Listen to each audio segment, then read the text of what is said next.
Cara, eu tava pegando. Ó, cara. Como comer um caranguejo com classe. Como comer caranguejo com classe, Fernandinho vai explicar. Depois de ele ter se... Muita classe. Depois de ele ter se melado todo, derrubado, ele pensou que lá fosse academia, ó, pra levantar peso.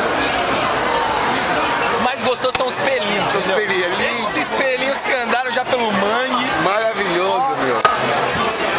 Sensacional. Tem que tirar foto do mangue ontem, né? É, ele quis se acostumar já. Tirou foto no mangue ontem. De barro. 3 fotos do mangue ontem. Teve que tirar ele tirava uma, vinha ver se ficava boa.